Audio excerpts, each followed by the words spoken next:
That's me, and that's all the stuff I'm taking to go on my first bikepacking adventure in South America. Originally, I was only planning on riding the Llanos, but have extended my trip by an extra few countries, Brazil and Venezuela. Currently, I'm in Santa Elena to Uraren, a frontier border town, and I'm preparing to leave by bike to ride into the savanna. So when I leave here, this is the last town until I get to ride into the Gran Sabana, which is what I'm doing first thing in the morning. I'm excited about it. I don't know anybody else that's done this on a push bike before. There's always one, I'm sure, but there's no documentation of it. So because of that, I've got no reference point or what to go by. I don't know if there's any stops to get water or restock my food. So it's a bit of the unknown. I'm just going to have to give it a go and see what happens. There's going to be waterfalls, there's going to be mountains, there's going to be a lot of heat. It's a savanna I'm riding into, so there's not going to be a huge amount of trees to shelter from the sun, so I could come unstuck quite quickly, which is why I'm leaving early in the morning to try and get the first few miles in before the sun comes up. Good morning. There's a lot of trucks here, which is making me think that this police checkpoint I'm just coming up to, I might not be able to go through it until like 7, 8 in the morning, which means I could have stayed in bed. Let's see what the police have got to say.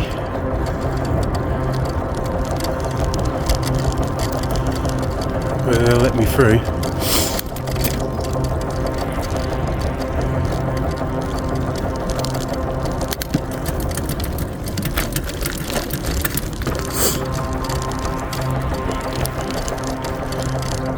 Morning. Okay. Thank you.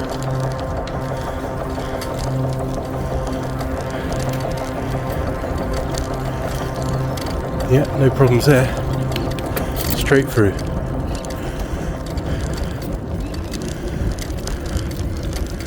What on earth is that? Okay, that is the entrance to the town. That's pretty cool. Has your town got an entrance like that? Probably not. I absolutely love it.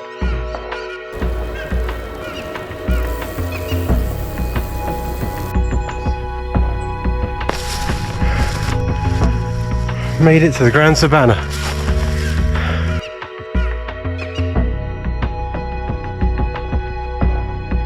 Wow, this is insane. Riding through this, absolutely beautiful. Sometimes this is the grim reality of it.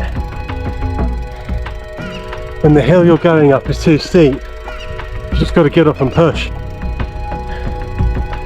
It's early in my ride for the day, so right now I've got about 7 or 8 litres of water on me, which I'm pushing up this hill as well as myself on a bike, which is extreme. Who carries that much water? But it might be a few days until I hit civilization, so I need to make sure I've got enough water to get me through that few days, just in case there isn't anywhere. I need to be prepared.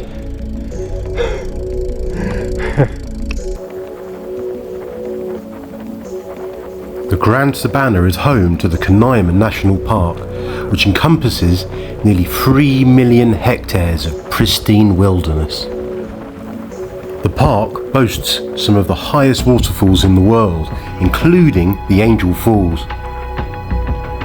It's an area rich in biodiversity that attracts many scientists and environmentalists. It's culturally significant to the Pemón Indigenous people who have lived in the region for thousands of years. The Pemón people have a deep connection to the land and their legends and folklore. The Gran Sabana is one of the oldest geological formations in the world. It's made up of ancient rock formations which have been shaped by millions of years of erosion. In addition to its incredible biodiversity, it's also home to more than 2,000 species of plants, many of which are endemic to the area. Just saw this road sign. I had to stop because the top half of it looks like it's been graffitied on, but it hasn't. That's a legitimate sign, so fair enough. Whoever designed that, it must have been a hard day in the office.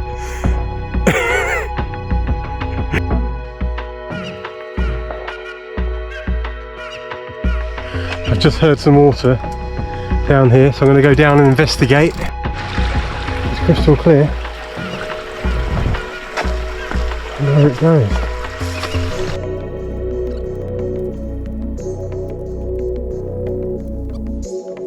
Oh, no way. This is like a real waterfall.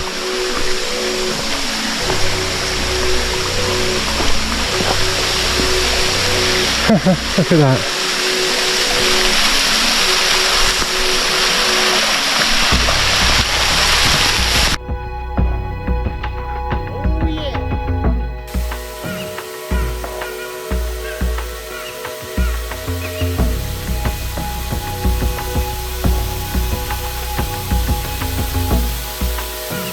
Jasper Creek waterfall is made of jasper stone, a beautiful red, orange and black stone slab. There's no sand or gravel base to this waterfall, it's all solid jasper.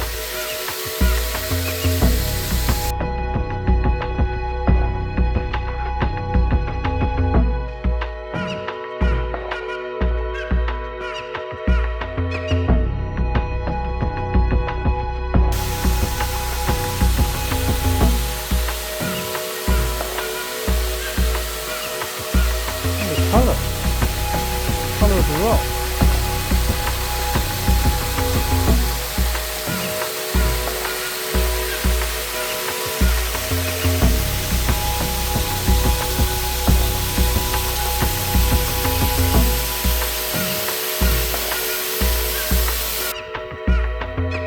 Just check the map to see how far I've got to go to get to my first stop today, and it says 15 kilometers. I was like, how's that possible?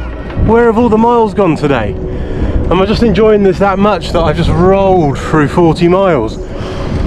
Clearly I have, because I'm 15 kilometers away from my first stop. So, wow, that was like nothing. That feels more like I've done 5. But yeah, understandable though, when things are this beautiful around you. It's just unbelievable.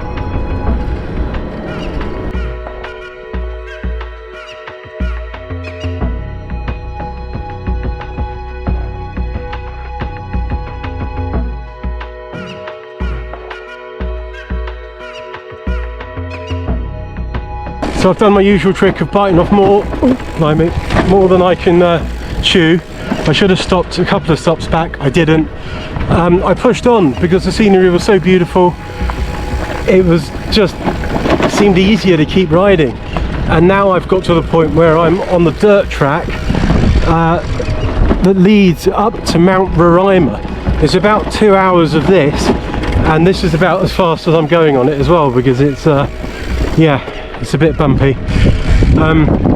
But there's a base camp there, an Indigenous community, and they've said that I can camp at the Indigenous community, and at least I'll be around people, because they said there's tigres, hay tigres que comen gente, that eat people. So there's tigers and lions that eat people is what they're telling me, and that you're not safe on your own, you need to get to the community. So okay, that's what I'm doing. I'm excited about this. This should be a really beautiful place to spend the night in a tent. So yeah, well, and apparently there's a huge mountain between me and this base camp, so I'm not looking forward to that. But they said once you get over the mountain it will be okay. So yeah, let's see what happens. Okay, so everything's on fire over there, and here, just going past the fire section, and over there it's really on fire. Seems to be everywhere I ride is on fire. Apparently they've been having such bad droughts that everything's like tinder at the moment and catches fire really easily. All of the creeks and rivers have dried up to the point where there's literally nothing about.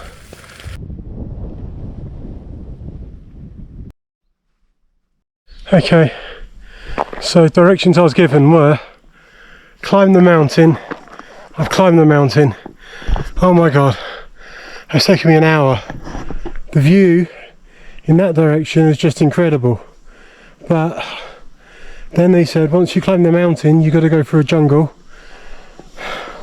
so I guess this is the start of the jungle, and then after the jungle he says it evens out, and there's about another 10k to go until you get to the village.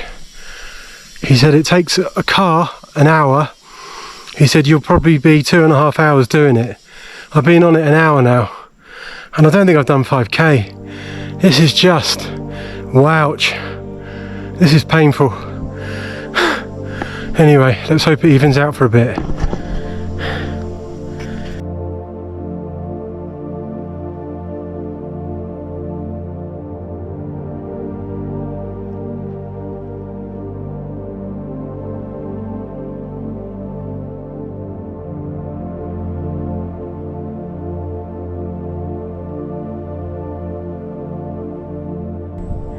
So I've been travelling for 12 hours today. I'm completely and utterly spent. I was trying to reach base camp for Mount Roraima. While doing that, I passed an Indigenous family on the path on the way there. And they said, you're welcome to stay here. We'll stick a hammock up in the barn. I said, how much do you want? And they said, we don't want anything, we're not asking for money. It's just a family that live here. Just over there. There's his little house. His sister is that one just over there. His mother lives in this one. And over here they have like a communal cooking set up. There's 2 waterfalls within a short walk from here where they wash. He said to me, I asked about the drinking, he said he just drinks straight out the waterfall. He doesn't filter the water. He said the natural way is the best way. So it's really beautiful over there. Their little family. There's chickens running round, and they've given me a yam or yucca drink to drink when I got here, which was kind of like a bitter, something I've never had before. It was interesting. It was a kind of bitter red drink, and they're making like a stew with all sorts of different, mainly, I think it was mainly yam based, but yucca based, sorry. But yeah, I'm done. I'm staying here for the night, and in the morning, I think I'm only about 5 kilometers away from base camp. So I'm going to go up there, have a little look around. Apparently there's you can buy drinks and like maybe crisps and snacks and things up there. So I'm going to go and see what that's about. He said if you want to get a good picture of the mountains, you've got to be up early. So I'll be up early, around 5-6 a.m. to try and snap a decent picture. He said after that, the clouds come in and it's covered by cloud, which is the situation now. There's clouds in the sky around it. The air temperature is different here. It's so much cooler here than it has been anywhere else. And I think the mountains are probably the reason for that. But anyway, this is where I am for the night. That's the barn. It's like a wood and mud construction. I think it's mud wall on that side because the wind blows in this direction and there's nothing on the rest of it, which is nice for the view. And you probably can't see the mountains. I don't know if it's clear enough to see them through the mist, but there's some pretty impressive mountains in the distance. But anyway, till tomorrow. Night night.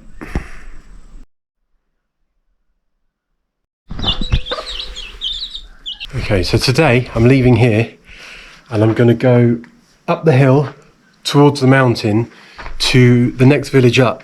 The guy that lives here in the hut just behind us here, he said he's doing the same. He's going up there as well. So he's going on motorbike. I'm going on my bike. So I'm going to leave before him, because yesterday the road here is 14 kilometers long. It took me 2 hours 10 minutes to do the 10 kilometers to get to here, which means I'm averaging under 5 miles an hour, mainly because the road's completely sandbogged, so you can't even push a bike through it. You're just dragging the bike through it. And then it goes steep up hills, which are also on sand. So quite often you're pushing, and you're just pushing yourself backwards instead of the bike going forwards. It's pretty much unpassable on a bike. Well, it is unpassable on a bike. That wasn't enjoyable. That was really hard work that pretty much broke me. As soon as I got to this guy's land, I've pretty much introduced him. Well, he waved me over. I introduced myself, explained the situation. He strung a hammock up for me, and I said good night. Pretty much, instead of being polite and hanging around for a bit. So, because I really needed some sleep, I was done. So, looking forward to going up the hill today to see what this little village is all about. It's the final summit before you climb the mountain, which I'm not going to do on this trip. So, let's see what happens. So I got this little dude hanging out with me. He won't let me stroke him, but he just wants to hang around looking cute.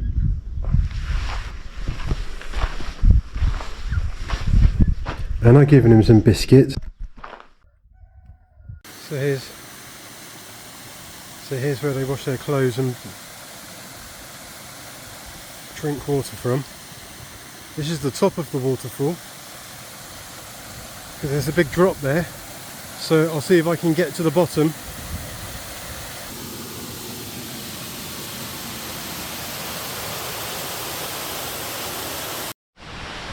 I think that's how every morning should start.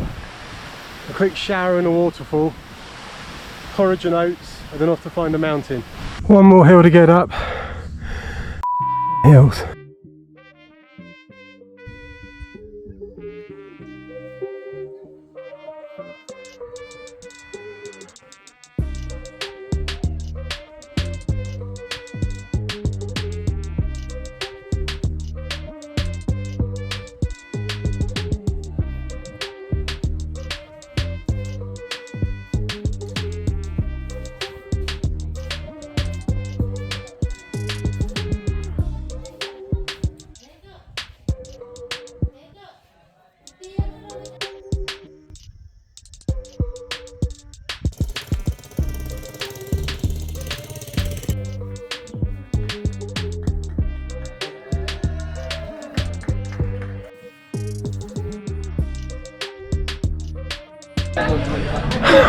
I'm completely and utterly done in.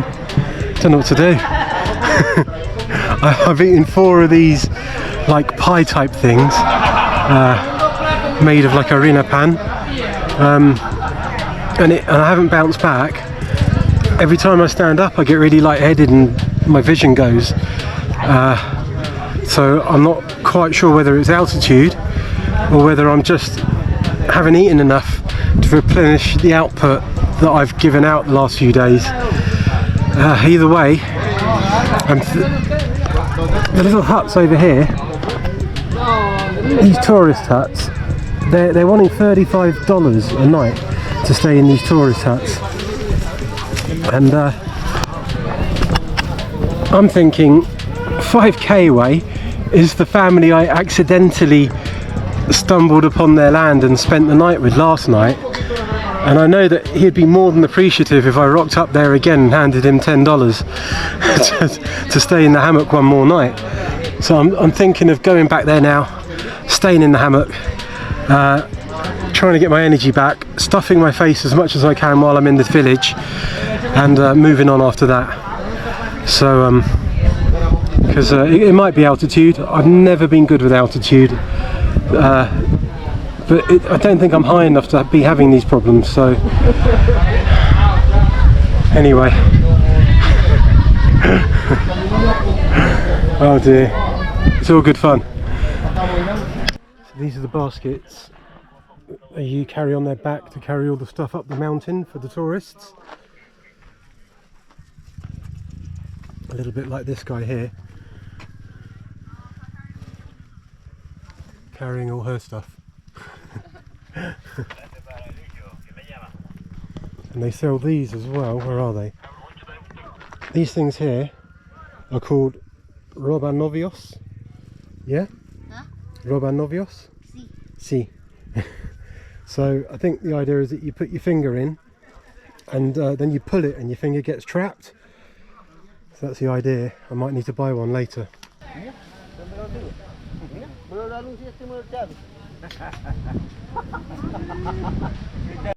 Todo bien ahí, porque te diga, estas son las mochilas roraimeñas. ¿Cómo se llaman? ¿Mochilas? No, guayares. Guayares, es la... Guayares mágico. Guayares mágico. Gracias. The bike's broken, like really broken. The rear mech, this bit here that holds the cable in is just spinning. So it won't hold the cable tight, meaning I can only drop it into the lowest gear now.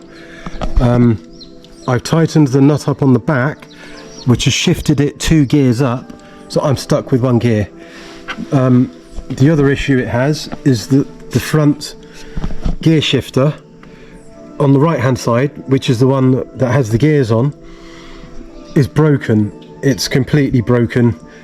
I've been on the phone to my mechanic, aka my little brother, and we've been on it for a couple of hours now.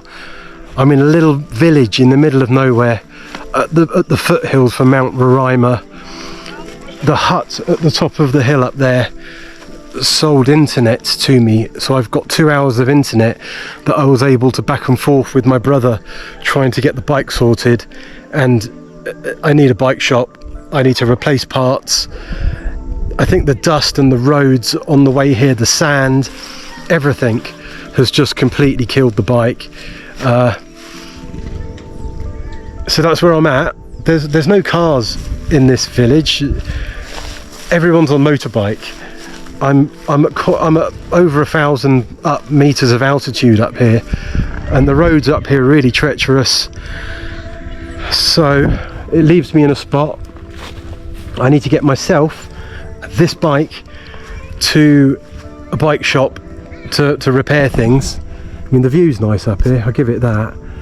You can't complain about the view. A pretty place to have a problem. The guy that lives in this hut here has a hammock out the front, and just like last night, everybody here in this little village, it's a tiny little village, is indigenous and works off of tourism, letting people hike up to Mount Roraima. Every morning a handful of trucks turn up, drop off a load of hikers, they climb the mountains, which is about an 8-day trek from here, there and back. I might be able to get a lift with one of these trucks in the morning. If not, I'm going to have to do the 15k to get myself back onto the main road and then ride into the nearest village.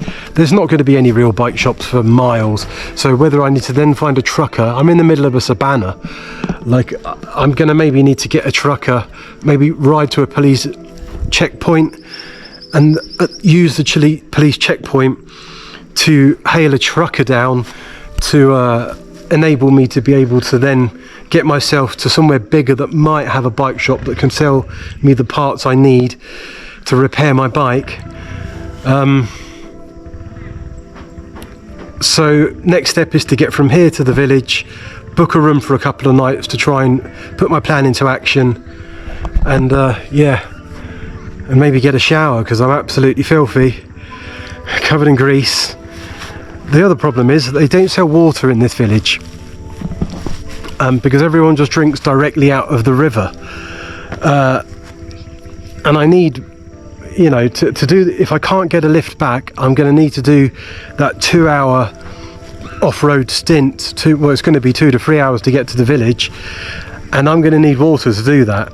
So I'm probably going to have to fill up multiple litres of water out of the river, so I'm hoping, I've got my filters with me, so I'm hoping all will be okay. But that's where I'm at right now. Bit of a curveball, just as I've got to some really beautiful scenery.